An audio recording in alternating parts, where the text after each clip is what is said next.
여러분 안녕하십니까? 금요일 아침 여수 MBC 뉴스투데이입니다. 전남 동부권에서 코로나19 확진자가 잇따라 발생하고 있습니다. 광양 지역 확진자의 직장 동료들이 무더기로 양성 판정을 받았고 그 가족들까지 감염됐습니다.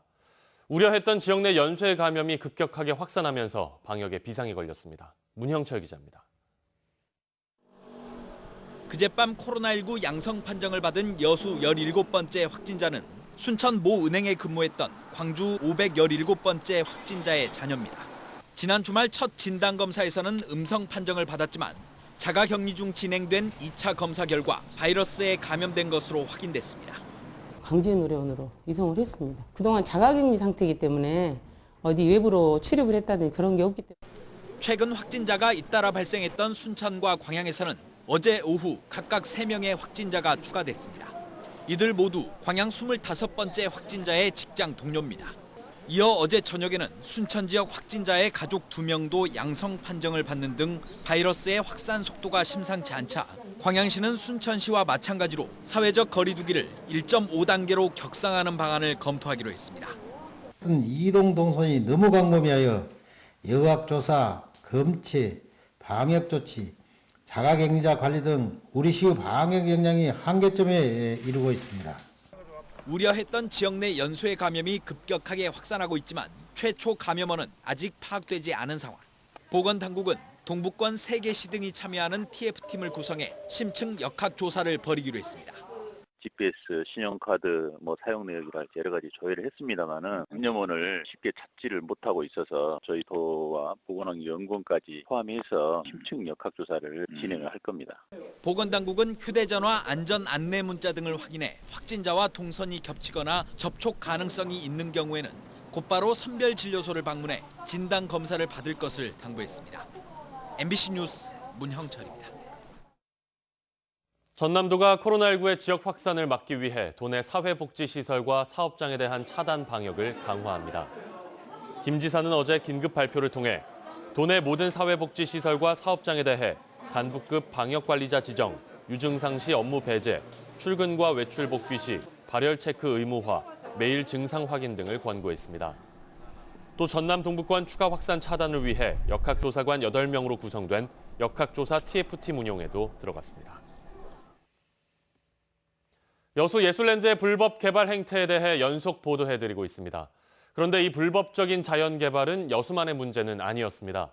순천에서도 한 개발업자가 지자체 허가 없이 순천만 습지 일대의 공유 수면을 불법적으로 개발하고 있었습니다. 조희원 기자입니다. 순천의 대표적인 칠면초 군락지이자 국내 최대의 흙두루미 월동지인 순천만 습지 일대. 습지 안쪽으로 가지런히 돌담을 쌓아 만든 공원이 보입니다. 꽃나무와 각종 조형물을 설치하고 정갈한 연못도 만들었습니다. 그러나 이곳은 불법으로 만들어진 공원입니다. 현행법상 생태계 보호지구이기 때문에 이렇게 임의로 땅을 매립하거나 조형물을 설치할 수 없도록 되어 있습니다. 순천의 한 개발업체가 이 일대 땅을 사들인 후 지자체의 허가 없이 불법으로 매립 개발해 공원을 만들기 시작한 건 지난 2016년. 무단으로 조성된 공원 면적은 3만 제곱미터, 축구장 4배 넓이에 이릅니다. 업체 대표는 개인 감상용으로 만든 공원이었다며 완성되면 순천시에 기부 체납할 예정이었다고 해명했습니다. 나무 심고 과일나무 같은 것도 심어서 그거 쳐다보고 노후를 보내면서 살고 또 그거를 우리 순천시에나 이렇게 완성되면 기부를 하려고 했었어요. 이런 걸 함으로써 우리 후손에 우리 손주나 우리 후대에 가서는 참 좋은 환경에 좋게 만들었다는 것이 얼마나 값진 일이냐. 그러나 순천시는 생태계 보전 가치가 더 큰 지역이기 때문에 원상복구 외에는 어떤 대안도 수락하지 않겠다고 밝혔습니다. 한 5가지 사항이 고발이 돼서 우리 공인수명법은 아까 이제 그 약식으로 됐고요. 또 국토관리법이나 농기법에는 지금 불구속, 구속 기소 중에 있습니다. 우리 시에서는 행정대집행 및 구상권을 청구를 해서 강력히 제재 조치를 하고 원상복구토록 하겠습니다. 한편 2건의 공유수면법 위반으로 기소된 업체가 낸 벌금은 단 350만 원뿐. 솜방망이 처벌이 자연 훼손을 부추긴다는 지적이 나오는 가운데 불구속 기소된 나머지 혐의에 대해 법원이 어떤 판결을 내릴지가 관건입니다. MBC 뉴스 조희원입니다. 지난 7일부터 시작된 순천발 코로나19와 관련해 접촉자 953건이 모두 음성 판정을 받았습니다. 지난 7일 순천은행발 코로나19로 직원과 가족, 은행 방문자 등 7명이 코로나19에 감염된 데 이어 지난 9일 감염 경로가 다른 2명이 추가로 코로나19 확진 판정을 받았습니다. 그러나 은행권과 피트니스 회원, 다른 지역 접촉자 등 순천에서만 953건에 대해 검체 검사를 한 결과 모두 음성 판정을 받았습니다. 코로나19의 영향으로 정부가 내려주는 지방교부세가 대폭 줄면서 지자체들의 재정난이 심각해지고 있습니다.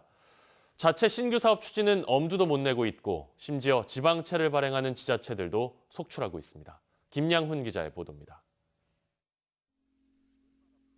100여 가구가 모여 사는 신안의 한 섬마을. 광역 상수도 공급을 위해 178억 원을 투입해 내년 말까지 15km의 송수관로를 매설할 예정입니다. 하지만 올해 정부가 내려준 지방교부세가 대폭 줄면서 사업에 차질이 예상되고 있는 상황. 결국 신안군은 군비 매칭을 위해 지방채까지 발행했습니다. 2019년 대비 지방교부세 감액이 매우 커서 어려움을 해소하고 주요 국도비 보조 사업의 원활한 추진을 위해 지방채까지 지금 발행해야 하는 그런 상황입니다. 지방교부세는 국가가 걷는 내국세의 일정 금액을 매년 지자체에 내려줘 재정이 열악한 지자체가 자유롭게 쓸 수 있도록 한 금액입니다. 그런데 올해는 코로나19 영향으로 내국세가 줄면서 지방교부세도 동시에 감소했습니다.